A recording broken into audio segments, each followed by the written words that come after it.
चलो डिडक्शन का अमेंडमेंट देखते हैं। मस्त है, एकदम प्यारा है, एग्जाम्पल के साथ समझाऊंगा। रिक्वेस्ट है लाइक करना, फ्रेंड्स को शेयर कर देना।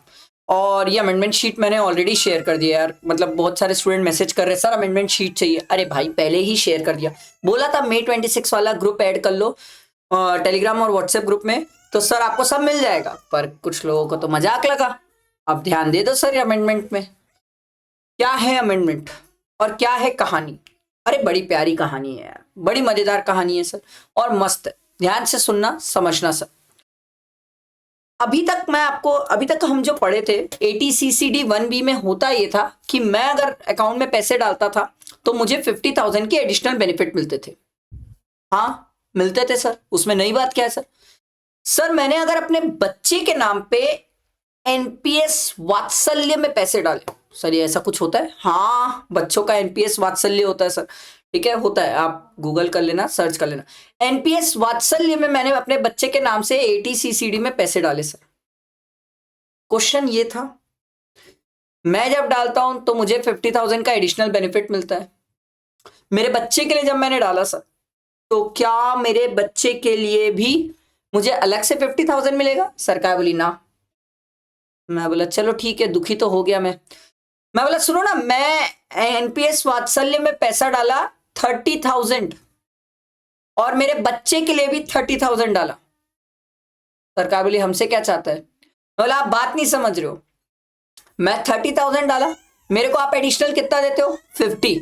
मेरे पास कितनी लिमिट बच गई है? 20 में अपने बच्चे में यूज कर लू क्या? सरकार बोली कर ले।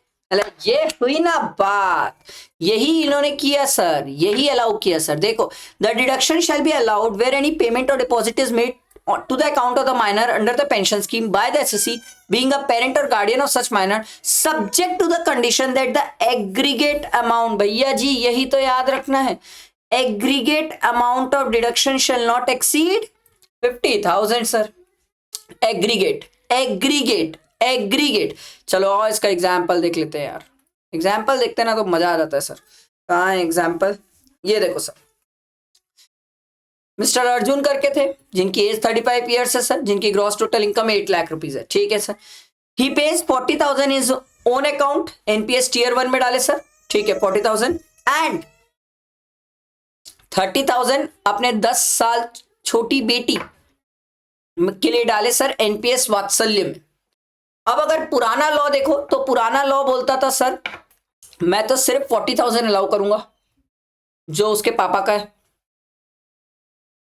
नया लॉ बोला नहीं, जो आपके पास एडिशनल 50,000 का बेनिफिट है उसमें पापा बेटी दोनों का ऐड करो। दोनों का ऐड करके ये बात ध्यान रखना कि भैया 50,000 से एक्सीड नहीं होगा। मैक्सिमम हम दोनों का मिला के भी कितना दे देंगे? 50,000 एडिशनल देंगे सर। सारी बात समझ, दोनों के लिए अलग अलग मत सोचना सर। क्लियर हुआ सबको? बैठा है दिमाग में? आओ आगे देखते हैं सर। नेक्स्ट आगे क्या दिया हुआ है, ठीक है ये देखो, amount received as pension or on closure of pension scheme, ठीक है टैक्सेबल है। देखो sir, in case SSC or his nominee receive any amount from his account or an account of minor in respect of it deduction has been allowed, जिसके लिए आपने पहले deduction ले ली थी और बाद में सर अगर क्लोजर हो रहा है पेंशन स्कीम का या अमाउंट आप पेंशन स्कीम से रिसीव कर रहे हो तो वो टैक्सेबल है। वो पहले भी टैक्सेबल होती थी, आज भी टैक्सेबल है। इन्होंने यहाँ पर माइनर का ऐड कर दिया, मतलब माइनर का भी अकाउंट अगर आप क्लोज कर रहे हो, माइनर का भी पेंशन फंड से अगर पैसा मिल रहा है तो वो टैक्सेबल है। क्लियर है सबको? ये पहले भी हम पढ़े थे, ठीक है। अब इन्होंने बोला सर अगर आपको पेंशन स्कीम से पैसा मिल रहा है और सर अगर डेथ ऑफ द SSC हो गई है सर, अगर डेथ हो गई है तो जैसे अभी हमारे एग्जाम्पल में सर जो अर्जुन था पापा, उसकी डेथ हो गई हो तो सर उस केस में टैक्सेबल नहीं होगा, नॉमिनी के हाथ में। ये तो सिंपल सी बात थी सर। सर माइनर के केस में भी इन्होंने सोचा सर कि इन केस भगवान ना करे ऐसा हो, बट इन केस अगर माइनर की भी डेथ हो गई और कल के दिन उस पेंशन स्कीम से पैसा मिला सर, उस पेंशन फंड से पैसा मिला जो माइनर के नाम से हम जमा कर रहे थे, तो सरकार बोली उसको भी सर टैक्सेबल नहीं करेंगे सर। चलो ये तो अच्छी बात है सर, आई वुड से ये इंसानियत वाली बात है सर। ठीक है, ये तो बिल्कुल इंसानियत वाली बात है सर, क्योंकि डेथ ऑफ अ माइनर है सर, अब तो छोड़ दो सर। आ रही है बात समझ? आगे बढ़ते हैं। Amount receive from unified pension scheme, sir ये क्या है? सर सेंट्रल गवर्नमेंट एम्प्लॉयज होते हैं जनरली जो यूनिफाइड पेंशन स्कीम्स में पैसा डालते हैं सर, ठीक है। अब जिन लोगों ने भी, ऐसा नहीं है सिर्फ सेंट्रल गवर्नमेंट एम्प्लॉय, कोई और भी एम्प्लॉय हो सकता है, बट मैं आपके लिए सेंट्रल गवर्नमेंट एम्प्लॉय का एग्जांपल ले रहा हूं क्योंकि इससे जो एग्जाम में आएगा वो सेंट्रल गवर्नमेंट एम्प्लॉय को लेके ही आएगा सर। तो अगर एक सेंट्रल गवर्नमेंट एम्प्लॉय है जो यूनिफाइड पेंशन स्कीम में पैसा डाला सर, गलत तो नहीं किया सर? देखो sir, any amount standing to the credit of the SSC being a subscriber to the unified pension scheme UPS, ठीक है, in respect of with deduction has been allowed, जिसकी आपने पहले डिडक्शन ले लिए। अब एक स्टूडेंट बोला सर डिडक्शन कहां लेता है? ये ATCCD में ही लेता है सर, ठीक है। यूनिफाइड पेंशन स्कीम का फायदा भी जो गवर्नमेंट एम्प्लॉय है वो ATCCD में ही लेता है sir, together with the amount accrued there, मतलब जितना भी अमाउंट इंटरेस्ट वगैरह के फॉर्म में होगा उसका भी उसने बेनिफिट वहीं पर ले लिया। Is receive by the assessee और हिज नॉमिनी, या तो एसएससी या उसका नॉमिनी, इन होल और in part in any previous year on account of her superannuation या वॉलंटरी रिटायरमेंट और रिटायरमेंट, या तो वो सुपरएनुएशन में जा रहा है या वो वॉलंटरी रिटायर हो रहा है या तो फिर रिटायर हो रहा है, और उसको जितना भी पैसा मिल रहा है उस टाइम पे, the whole of the amount shall be deemed to be the income of the SSC or his nominee as the case may be in the previous year with such amount is received। हम उस जितना भी पैसा receive होगा जिस previous year में receive होगा उस प्रीवियस ईयर में उसको उसकी इनकम मान लेंगे sir, and chargeable to tax in that previous year. Simple, crystal clear. फिर आगे बोलता है, एग्जाम्पल दूंगा, रुको एग्जाम्पल दूंगा। However if such amount is transfer to pool corpus, ये क्या होता है सर पुल कॉर्पस? बताऊंगा, अभी एग्जांपल दूंगा जब बताऊंगा sir. From individual corpus on account of his superannuation voluntary retirement the same shall not be taxable. आओ एग्जांपल देखते हैं, समझो इसको, मैं एग्जांपल से समझाता हूं सर। सर एक मिस्टर ए था जो सेंट्रल गवर्नमेंट एम्प्लॉय है सर, वो यूनिफाइड पेंशन स्कीम में पैसा डालता है सर, ठीक है, और उसके यूनिफाइड पेंशन स्कीम में 12 लाख रुपीज है, और वो कल के दिन रिटायर होता है। जब वो रिटायर होता है तो सर वो विड्रॉ करता है, ध्यान दो, वो विड्रॉ करता है सर, और विड्रॉ करता है पूरा 12 लाख रुपीस। तो सरकार बोली भैया ये पूरा टैक्सेबल है। क्यों? क्योंकि आपने पहले ATCCD में बेनिफिट ले लिया था, अब आप विड्रॉ कर रहे हो तो ये टैक्सेबल है।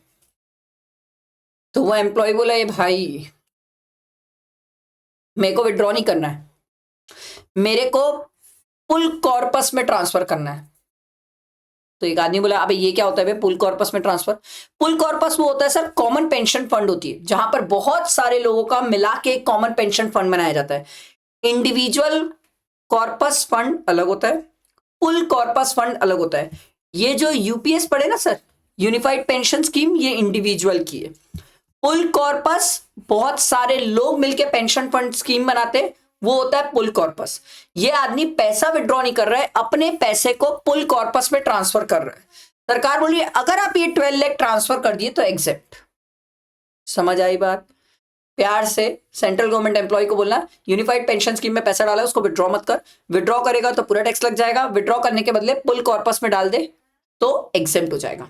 कहानी क्लियर हुई? यहां खत्म नहीं हुई है कहानी, प्लीज अभी ध्यान देना सर, इसके आगे भी कहानी है सर, अब प्लीज ध्यान दीजिएगा, प्लीज ध्यान दीजिएगा, ठीक है। Exemption section 10, payment from the NPS trust to an SSC who is a subscriber of the UPS. एक पर्सन है जो एनपीएस ट्रस्ट में पेमेंट करता है, जो subscriber to the unified pension scheme है, at the time of his superannuation or voluntary retirement exempt up to 60% of the total amount payable.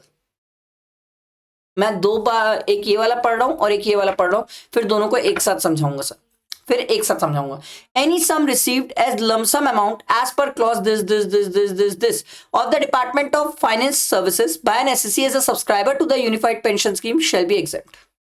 मैं इन दोनों को एक साथ समझाता हूं, ध्यान देना, एक साथ समझाऊंगा सर। अब समझो, एक मिस्टर ए था, ठीक है, जो सेंट्रल गवर्नमेंट एम्प्लॉय था, सब्सक्राइबर टू यूपीएस था sir. Eight the time of retirement उसका कॉर्पस 40 लाख का था, ठीक है।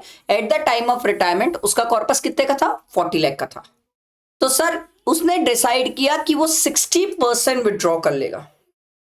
तो सर उसका जितना कॉर्पस है उसका अगर वो 60% विड्रॉ करता है तो एग्जेम्प्ट है। सर अभी तो आप ऊपर बोले थे कि विड्रॉल टैक्सेबल होता है। हाँ सर टैक्सेबल होता है। इन्होंने बोला सर विड्रॉल टैक्सेबल है but 60% of the total corpus exempt है, उससे ऊपर का विड्रॉल हुआ तो टैक्सेबल हो जाएगा। तो एक स्टूडेंट बोला सर एक क्वेश्चन है, मान लो या तो 60% विड्रॉ किया, मान लो 80% विड्रॉ कर लेता तो 80% कितना हो जाता सर 32 लाख। ठीक है, तो 32 लाख होता तो सर 60% अप टू 60% एग्जेम्प्ट, यही लिखा था ना सर। आओ देखो भाई ये क्या लिखा है सर, अप टू 60% एग्जेम्प्ट है। तो भैया उस केस में होगा ये कि सर 60% होता है 24 लाख, आपने 80% विड्रॉ कर लिया, 8 लाख क्या हो जाएगा टैक्सेबल। जिस साल आपने विड्रॉ किया, जिस साल आपको रिसीव हुआ वो 8 लाख टैक्सेबल हो जाएगा। आई बात समझ, क्लियर हुआ? ठीक है, अगर आपको, आप भाई गवर्नमेंट एम्प्लॉई हो और अगर आपको गवर्नमेंट कोई अलग से सेपरेट लमसम बेनिफिट दे रही है सर, कोई नोटिफिकेशन है, डीएफएस नोटिफिकेशन, डायरेक्ट फाइनेंशियल कुछ नोटिफिकेशन है, उस नोटिफिकेशन के अंदर अगर आपको लमसम पैसा मिल रहा है तो वो एग्जेम्प्ट है। ये जो लमसम पैसा मिल रहा है इसमें ना कोई लिमिट अप्लाई होती है ना कुछ अप्लाई होता है, गवर्नमेंट अपने तरफ से लमसम पैसा देती है, वो एग्जेम्प्ट होता है। आपको ये नोटिफिकेशन नंबर वगैरह याद करने की जरूरत नहीं है, आपको ये याद रखना है कि सर अगर लमसम बेनिफिट मिला है अंडर द डीएफएस नोटिफाइड तो सर उस केस में जितना भी पैसा मिलेगा पूरा एग्जेम्प्ट है, ना कोई लिमिट है ना कोई कंडीशन है ना कुछ है, हमें कुछ देखने की जरूरत नहीं है।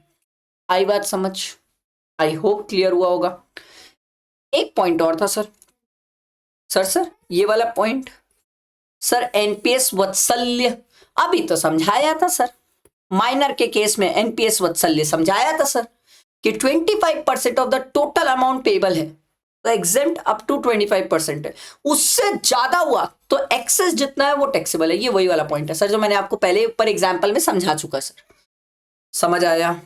आई होप क्लियर हुआ हो। आप पूरे लेक्चर्स एक साथ देखना, एक एक सीक्वेंस में देखना जैसे मैं डालते जा रहा हूं सर, ऐसा नहीं कि आगे पीछे करके देख रहे हैं समझ नहीं आएगी चीजें, कई सारी चीजें कनेक्टेड है सर। आईयूएस और डिडक्शन तो हो भाई साहब, और टीडीएस, ये तीन तो इतने कनेक्टेड है कि अगर आप आगे पीछे देखने गए मेरे को दिक्कत नहीं है सर, मेरे को तो हर सेक्शन आगे पीछे ऊपर नीचे सब याद है।